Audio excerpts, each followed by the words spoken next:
नमस्कार मंडळी, आजच्या आपल्या व्हिडिओमध्ये आपण लेखक म्हणून कोणत्या 5 चुका करतो ते बघणार आहोत। आणि शक्यतो मी आपणच म्हणेन, कारण मी देखील तुमच्यातलीच एक आहे। शाळेत असताना जेव्हा मी निबंध लिहायचे तेव्हा मला कधी वाटले पण नव्हते की हे निबंध लेखन मला माझा लिखाणाचा छंद शोधण्यात मदत करेल।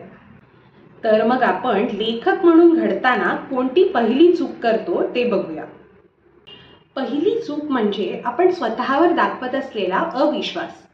कोणतेही लिखाण करताना आपल्याला हे जमेल का, आपण हे करू शकू का, लोक काय म्हणतील, हे सर्व विचार आपण करत बसतो आणि मग या सर्व गडबडीत आपले लिखाण बाजूला राहते। कोणतेही लिखाण करताना मनातील हे सर्व विचार बाजूला ठेवणे अत्यंत गरजेचे आहे।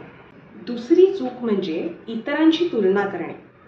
म्हणजे आपण कधी कधी असा विचार करतो की त्याचे लेखन लोकप्रिय झाले पण माझे नाही। पण आपण एक लक्षात ठेवायला हवे की प्रत्येकाचा अनुभव, विचार आणि प्रवास हा वेगवेगळा असतो। त्यामुळे तुलना केल्याने आपण आपल्या लिखाणातील नैसर्गिकपणा हरवून बसतो। तिसरी चूक म्हणजे सातत्य न ठेवणे।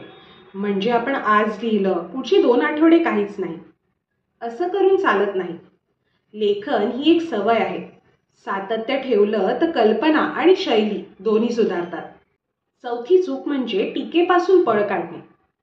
कोणीतरी आपल्याला काहीतरी वाईट बोललं म्हणजे आपण वाईट लिहिलं असा विचार आपण करतो। पण खरं तर आपल्यावर केलेल्या टीकेला आपण कसे घेतो त्यावर सगळं असतं।